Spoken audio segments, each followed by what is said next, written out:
평안을 빕니다. 사랑하는 산성교회 믿음의 청년 여러분, 그리고 믿음의 성도 여러분, 한 주간도 주님께서 지켜주시고 주님께서 인도하여 주셨을 줄 믿습니다.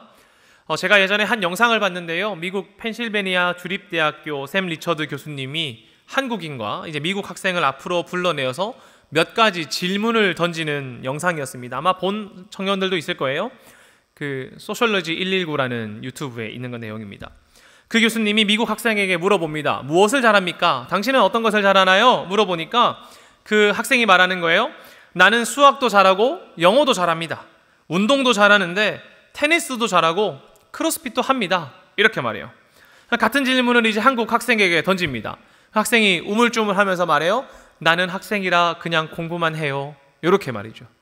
교수님이 이제 주제를 옮겨요. 학점에 대해서 얘기해 봅시다 하자마자 둘 다 조금 불편한 기색을 보입니다. 미국 학생이 많이 불편해하자 교수님이 물어요. 아니 너 공부 잘한다며? 공부 잘한다고 했는데 왜 그렇게 불편해해?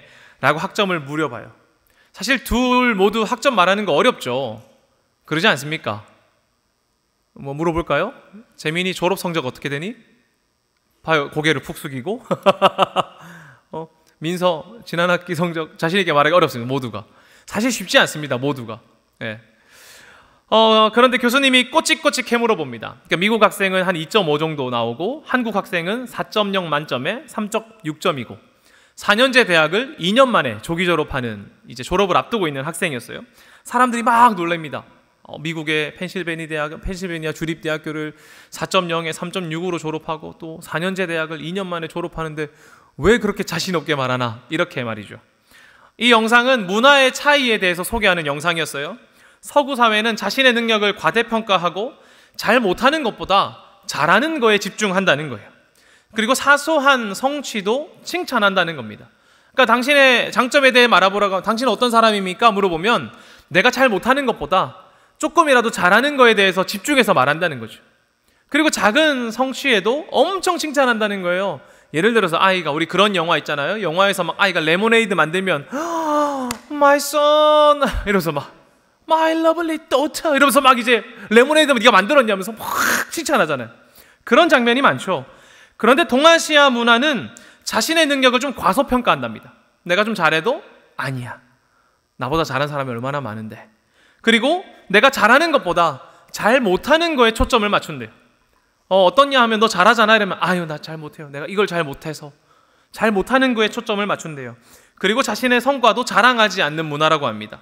여러분 어떻습니까? 여러분은 어떤 것을 자랑하고 어떤 것을 자랑하지 않습니까? 아마 대부분 여기 앉아있는 분들도 한국 사람들은 이 자랑하는 거에 좀 익숙하지 않은 것 같아요. 그러지 않나요? 자랑하는 문화를 그렇게 좋게 보지도 않습니다. 만약에 제가 저의 인스타그램 같은 거에 제 자동차 여기 뒤에 여러분 보시면은 엠블럼 같은 거 넣잖아요. 뭔지 알죠? 이렇게 해가지고 고개를 막 이렇게 꺾어가지고 사진 찍어서 오늘 하루 엠블럼 딱 보이게 찍었어. 업로드했어. 여러분 제 걸 보자마자 뭘 할 거예요? 영포티 이럴 거 아닙니까? 할 거잖아요. 여러분 그냥 할 거잖아요. 예전에는 여러분 자랑하는 모습 보여주면 뭐라고 했어요? 겸손해라 이랬습니다. 자랑 좀 하면 겸손하라고 하는 거예요. 그런데 요즘에는 문화가 조금 바뀌고 있는 것 같기도 합니다. 자랑이 그렇게 나쁜 건 아니잖아요. 맞죠? 자신의 성취를 자랑스러워하는 것, 내가 한 노력에 대해서 스스로 자랑스러워하기도 하고 작은 성취에 대해 칭찬받음으로 말미암아 나의 능력을 좀 더 높이기도 하고 자존심도 좀 올라가고 자존감도 올라가고 좋은 역할이 있죠. 물론 과하면 조금 그렇지만 말입니다. 과하면 조금 그렇잖아요. 여러분 저도 제가 조금 무언가 작은 일을 해냈을 때 저의 부모님과 친구들이 칭찬해 줬으면 좋겠습니다. 안 그렇습니까? 여러분 공부를 열심히 해서 학과에서 1등을 했다고 해보죠. 엄마 나 1등 했어요. 이번 전액 장학금이에요. 엄마가 말해 겸손해라. 네 뒤에 있는 애들이 얼마나 섭섭해하겠냐. 네가 그런 거 자랑하면. 좀 불편하죠 마음이? 친구들한테 말합니다. 야 재호야 나 이번에 진급한다. 친구가 말해요. 겸손해라. 니만 진급하는 거 아니고 세상에 수많은 사람들이 진급하는데 뭘 그래 호들갑 떠노. 마음 불편합니다. 좀 섭섭하지 않습니까? 이런 반응보다 엄마 저 1등 했어요. 와 우리 아들 대단하다. 네가 그렇게 노력하고 매일 도서관 가서 공부하더니 결국 해내는구나. 축하한다. 엄마 네가 참 자랑스럽다. 이렇게 말해주는 게 좋잖아요. 나 진급한다는 소리에 친구들이 칭찬과 격려하면서 그래 너 야근하더니 그렇게 될 줄 알았다. 네가 그렇게 열심히 하더니 난 네가 결국 해낼 줄 알았다. 넌 참 자랑스럽다 내 친구. 요행도 안 부리고 열심을 낸 네가 난 참 멋있다. 이런 얘기 듣는 게 좋지 않습니까? 다 싫어요? 여러분 다 겸손해라 이렇게 듣고 싶습니까?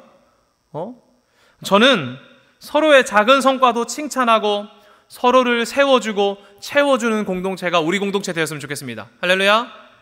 네, 그런 공동체 됐으면 좋겠어요. 그런데 여러분 우리가 조심해야 될 마음이 하나 있단 말이죠. 그것이 무엇입니까? 자랑하고픈 마음에 남을 깎아내리는 거예요. 내가 나를 자랑하고픈 마음에 상대방을 낮추는 겁니다. 내가 한 것은 대단한 일이지만, 내가 한 것은 위대한 일이지만 당신이 한 것은 작고 초라한 일이라고 말하면서 자신을 높이는 것은 우리에게 어울리지 않는단 말이죠. 왜 그게 안 어울립니까? 우리가 교회이기 때문에 그렇습니다. 우리가 교회이기 때문에 그게 어울리지 않는다고요. 교회가 뭔데요? 교회가 무엇이길래 그런 행동들은 어울리지 않습니까? 사전을 찾아보니까 교회는 밖으로 불러 모으다라는 뜻으로 죄악이 가득한 세상에서 불러 모아진 성별된 사람들의 모임이라고 합니다. 그리스도 예수를 구세주로 고백하는 성도들의 모임이며 예수 그리스도의 구원의 은총을 통하여서 생명을 받은 것, 그 생명을 기뻐하고 생명을 나누고 그 생명을 세상 가운데 선포하며 그 영원한 생명을 주신 하나님을 찬양하는 공동체가 교회입니다. 조금 더 쉽게 말하면 이런 거죠. 그리스도 예수로 인해서 죄 가운데에서 거룩한 곳으로 부름을 받고 그 부름에 합당하게 살며 서로를 사랑하고 세상을 향해서는 복음을 선포하며 오직 예수 그리스도만 경배하는 자들의 공동체, 그것이 교회라는 것입니다. 그런 공동체에는 남을 깎아내리며 스스로를 높이는 자랑은 필요 없다는 거예요. 여러분 오늘 이 편지를 받은 곳이 어디입니까? 교회입니다. 고린도 교회죠. 그런데 그 생명을 살리고 하나님을 찬양해야 되는 일이 넘쳐야 하는 그 교회에 방금까지 우리가 말한 어울리지 않는 일들이 일어나고 있었던 겁니다. 그게 뭐예요? 나를 자랑하기 위해 상대방을 깎아내리는 일이. 바울이 고린도 교회를 떠난 후에 바울과는 다른 신앙을 가진 종교 지도자들이 고린도 교회에 찾아온 것으로 보입니다. 이들은 과거의 율법적인 시선으로 삶을 바라보고 있었기 때문에 바울이 전한 복음이 조금 이상하게 여겨지는 거예요. 믿음이 아니라 율법을 지키는 게 더 중요하다고 생각했단 말이죠.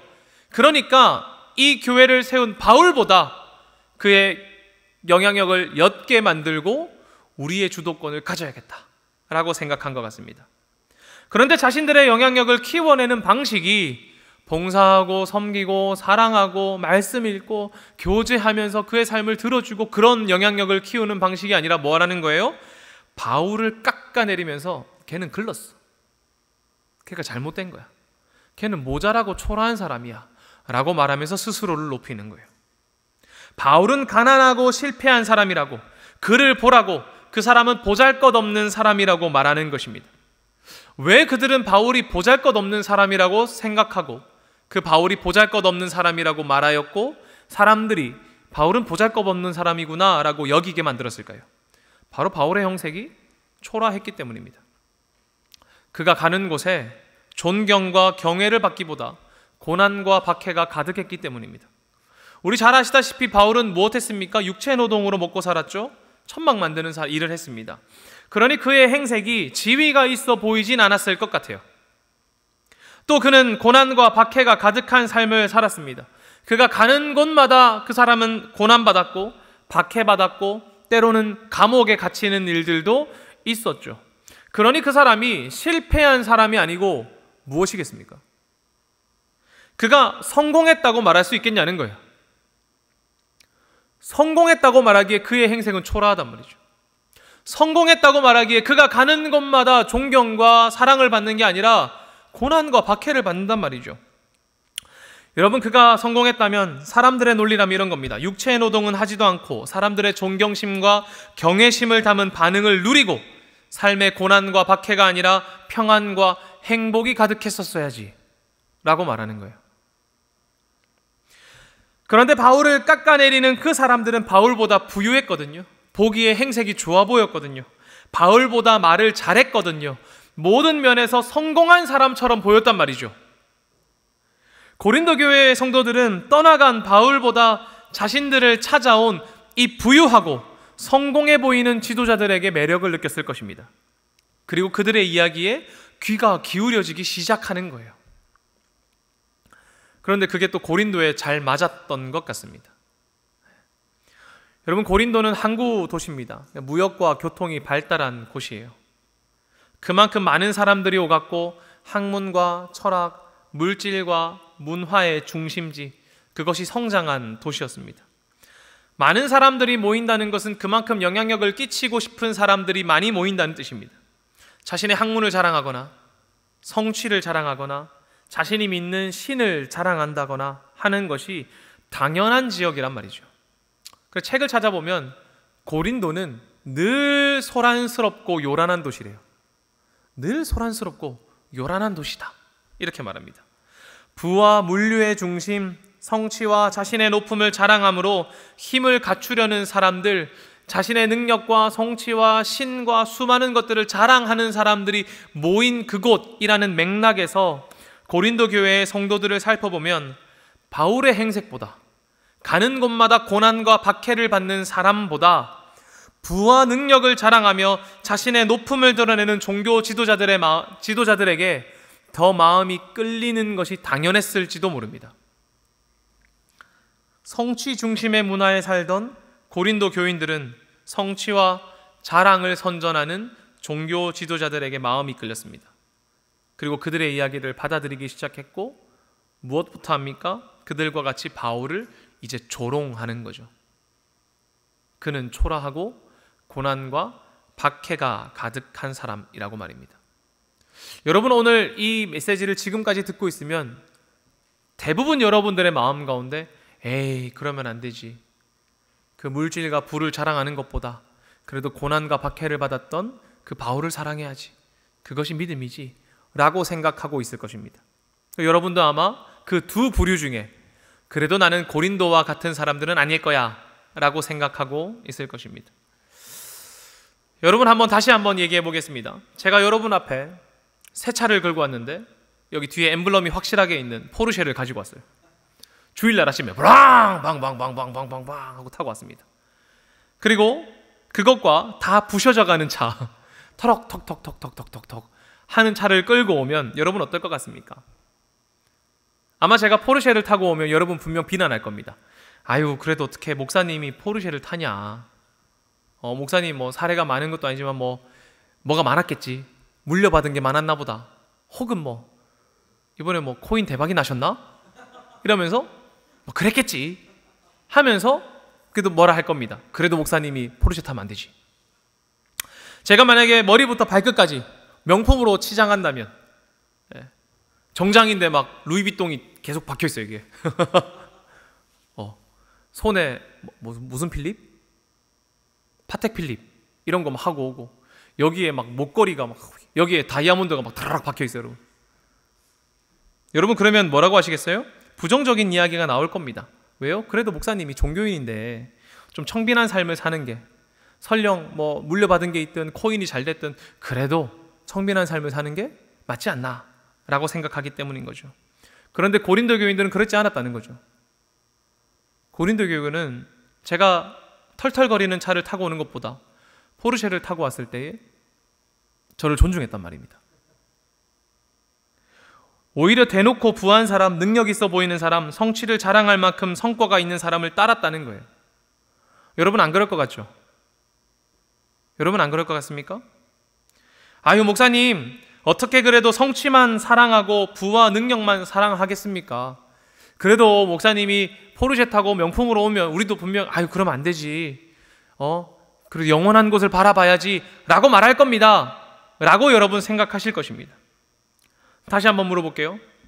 제가 여러분에게 부와 성취를 이룰 것을 설교하고 기도해 주는 것보다 고난과 박해를 받고 때로는 비천에 처할 것이라고 설교하고 기도하는 것 중에 여러분은 어떤 메시지를 붙잡으실 것입니까?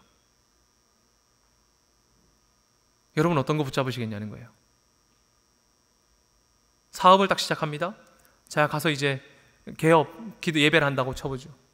하나님, 우리 청년이 사업을 시작하는데 세상의 방식으로 착취와 탐욕과 그걸 누리는 것이 아니라 그리스도인답게 나의 것을 내어주는 마음으로 살다가 망할 수 있습니다. 그래도 은혜로 받아들이게 해주시옵소서.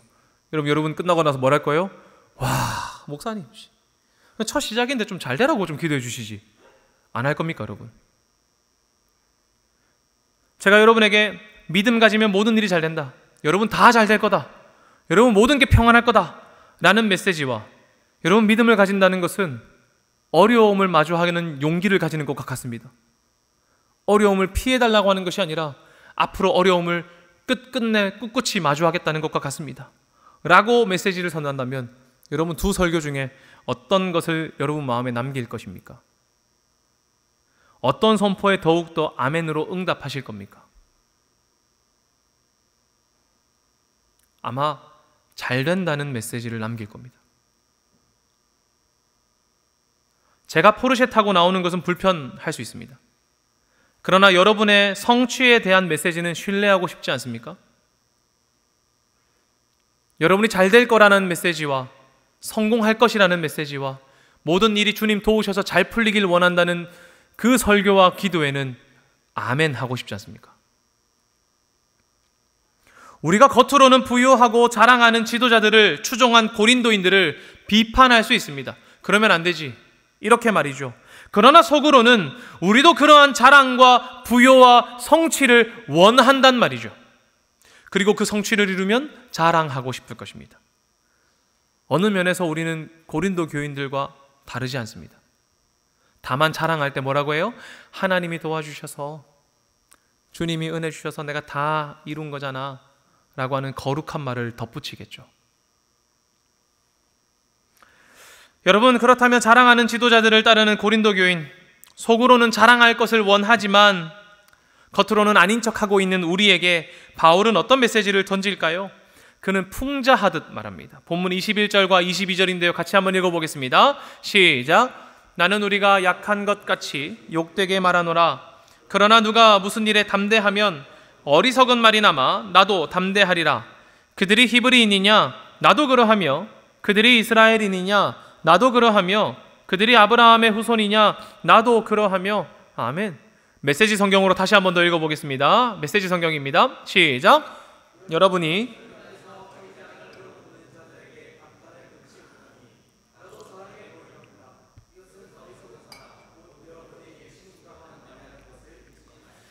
그들이 스스로를 일컬어 히브리 사람, 아브라함의 순수 혈통이라고 자랑합니까? 나도 그들과 동등한 사람입니다.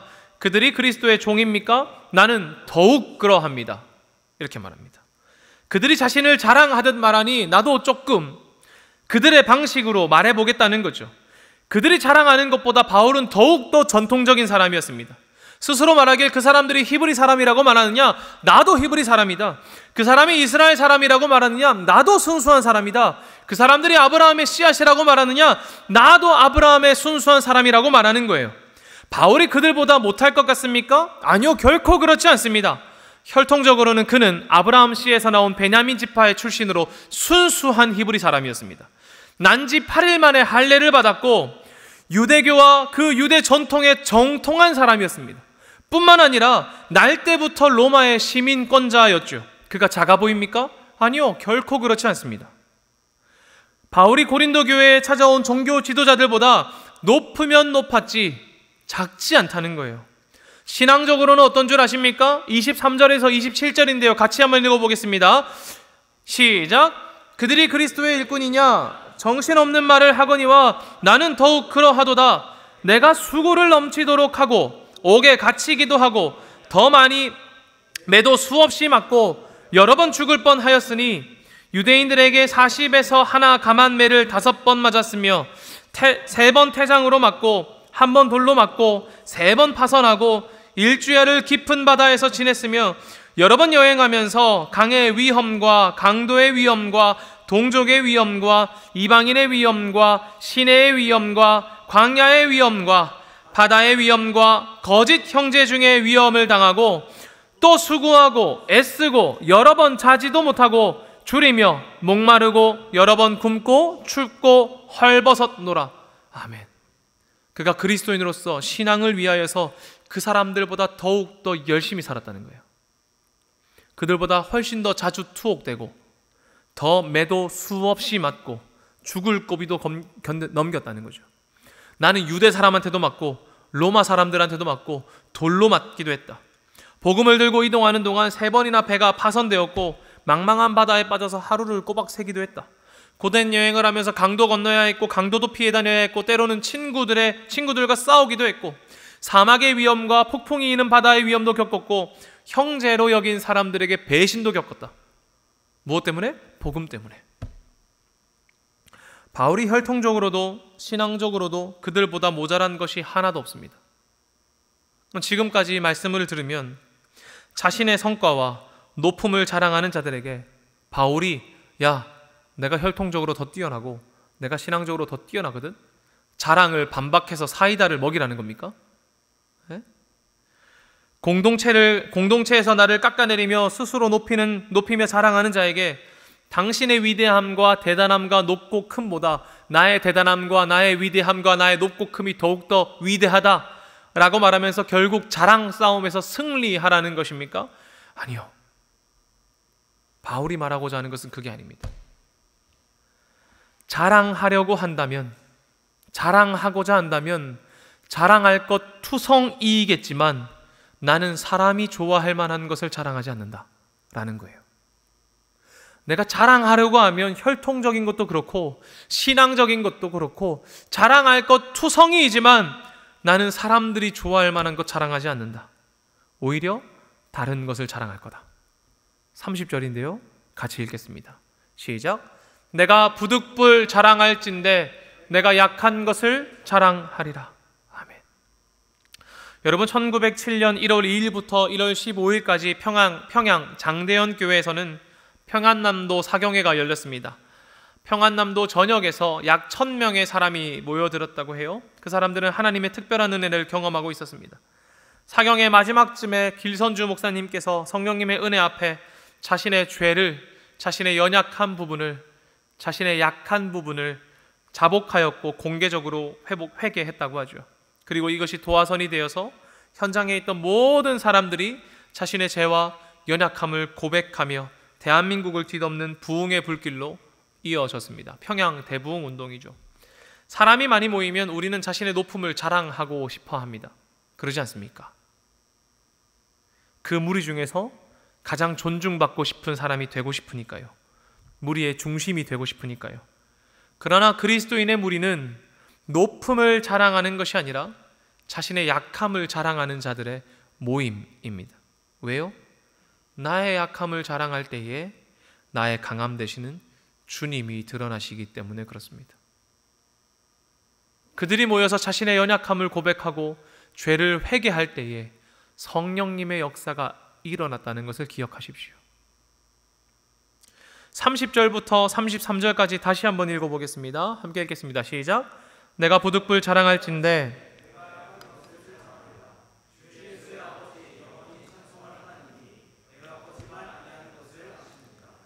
다메섹에서 아레다 왕의 고관이 나를 잡으려고 다메섹 성을 지켰으나 나는 광주리를 타고 들창문으로 성벽을 내려가 그 손에서 벗어났노라. 아멘. 보십시오. 그가 지금까지 자랑할 만한 것들이 많죠. 내가 자랑할 게 얼마나 많겠습니까? 내가 성취한 일들이, 내가 한 일들이 얼마나 많겠습니까? 그러나 그가 굳이 자랑한다면 이것 자랑한다는 거예요. 뭐예요? 내가 다메섹에 있을 때 아레다 왕의 고관, 신분이 높은 관리가 나를 체포하려고 병사들을 성에 다 배치하고 성을 지켰는데 그때 더 이상 피할 길이 없고 빠져나갈 길이 없는 그때에 나의 힘과 능력으로는 어떠한 것도 해결할 수 없을 때 그때에 나는 성벽에서 난 창문으로 기어 나와서 사람들이 만들어준 그 바구니에 담아 내렸고 도망갈 수 있었다. 나는 이거 자랑한다 라고 말하는 거예요. 이상하지 않습니까? 이러한 도망감이 자랑이 아니잖아요. 영웅적인 것이 아니잖아요. 고린도 사람들이 좋아할 만한 게 아니잖아요. 왜요? 부끄러운 이야기니까요. 고린도 사람들이 좋아할 만한 것은 뭐예요? 아레다 왕이 나를 잡으려고 할 때 내가 가진 어마어마한 능력으로 성벽을 부수고 나타났다거나, 혹은 나의 말발로 그 사람들의 마음을 다 녹여서 다 내 편으로 섭렵했다거나, 아니면 우리의 신이 나를 하늘로 띄워줘가지고 내가 하늘을 날라서 성벽을 나왔다거나, 그렇게 해야 좋아하지 않겠습니까? 그러나 그는 이 부끄러운 이야기를 자랑합니다. 왜요? 나의 약함을 자랑할 때 하나님의 강함이 드러나시기 때문에 그래요. 창문을 기워 나와 바구니를 타고 내려왔습니다.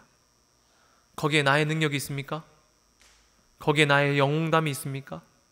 거기에 나의 힘과 나의 무언가가 있습니까? 아니요, 아무것도 없습니다. 나의 능력으로는 할 수 있는 게 아무것도 없었어요. 그러나 바울이 탈출할 수 있도록 사람을 붙여주시고, 아레다 왕과 그 병사들의 눈을 가리워주시고, 안전하게 도망갈 수 있도록 지켜주신 누가 있다는 겁니까? 하나님이 있다는 거예요. 나는 그거 자랑한다는 거죠. 나의 자금과 약함을 자랑할 때에, 나의 자금과 약함을 자랑할 때에, 나의 죄를 고백하고 부족함을 자랑할 때에, 그럼에도 나를 사랑하시는 하나님이 드러나는 것입니다. 내가 패배한 것처럼 보이겠지요. 성벽을 빠져나와 기어 나와서 바구니 타고 내려간 게 뭐 자랑이냐? 패배한 것 아니냐? 아니요. 그러나 나의 패배는 오히려 하나님의 손길이 드러난 영광이고 자랑이란 말입니다. 사랑하는 산성교회 믿음의 청년 여러분, 올해가 이제 벌써 얼마 남지 않았습니다. 여러분, 올 한 해 얼마나 많은 성과를 얻었겠습니까? 영어 공부를 작정한 청년들, 하이 헬로우 하다가 이제는 문장 정도 말하지 않겠습니까? 취업을 준비하던 청년들 중에 회사에 들어가 열심히 일하고 있는 자들도 있고, 처음 들어가서 어리버리했는데 이제는 나름 인정도 받고 자신의 프로젝트를 맡는 청년들도 있고, 성적을 위해서 공부를 열심히 했는데 감사하게도 좋은 성적으로 열매를 맺은 자들도 있겠지요. 여러분에게 승리와 영광의 순간이 얼마나 많겠습니까? 성취해야만 승리는 아니겠지만 사람들과의 관계 가운데 좋은 관계를 맺은 것도 영광의 순간이고, 우리가 무언가 교회 안에서 어떤 프로젝트를 준비하고 봉사하고 섬기다가 그것이 잘 마무리된 것도 우리의 영광의 순간이겠지요. 거기다 그 자리에 하나님의 영광이라는 말로 채워놓으면 참 좋지 않겠습니까? 하나님 은혜 주셔서, 주님 나에게 손길 주셔서 내가 이 모든 것 성취했습니다 라고 말하면 참 좋아 보이지요. 그러나 바울은 말합니다. 내가 자랑할 것 투성이라도 나는 오늘 나의 연약함을 자랑한다. 나의 높음과 영광을 자랑하며 하나님 이야기하기보다 그냥 나의 연약함을 자랑한다. 왜요? 여러분, 하나님 이름 앞세워서 나의 영광을 한번 자랑해 보십시오. 하나님이 많이 드러납니까? 내가 많이 드러납니까? 뭐 태도에 따라 다르겠지만 내가 훨씬 많이 드러날 겁니다. 사실 내가 한 거 99인데 하나님 1 해주셨다, 이렇게 말하는 태도가 얼마나 많은 줄 아십니까?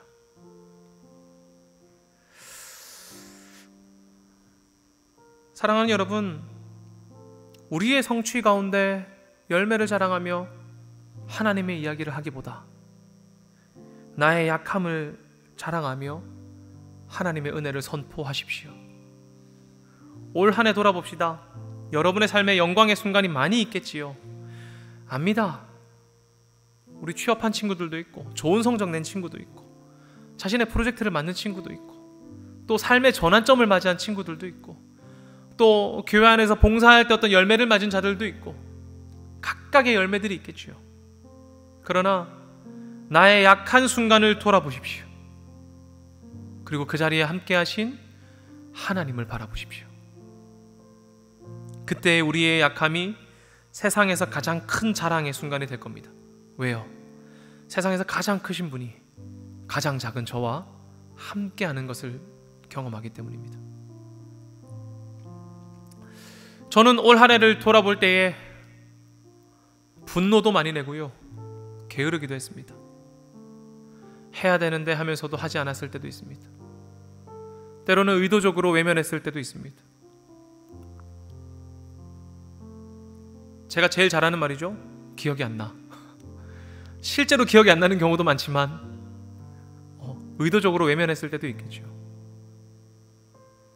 때로는 제 마음이 짓이겨져서 상황과 사건 때문에 확 예수의 마음은 어디 가고 백상환의 마음이 확 나올 때도 있었습니다. 그러나 그 가장 연약했던 그 순간에 주님이 나와 함께 하셨다고 저는 믿습니다. 저는 우리 청년부에 이런 고백이 가득하기를 빕니다. 나의 영광과 높음을 자랑만 하는 고백이 아니라 나의 약함이 나의 자랑이요, 나의 실패가 나의 간증이요, 나의 아픔이 나의 영광이고, 나의 가난함은 나의 상급이고, 나의 미련함이 나의 자랑이고, 나의 쓰러짐이 나의 고백이라고. 여러분, 우리 남아있는 한 달 우리의 연약함을 자랑합시다. 나의 연약함을 자랑하며 그 연약함 속에 나를 붙드시는 하나님을 자랑하지 않겠습니까? 기도하겠습니다.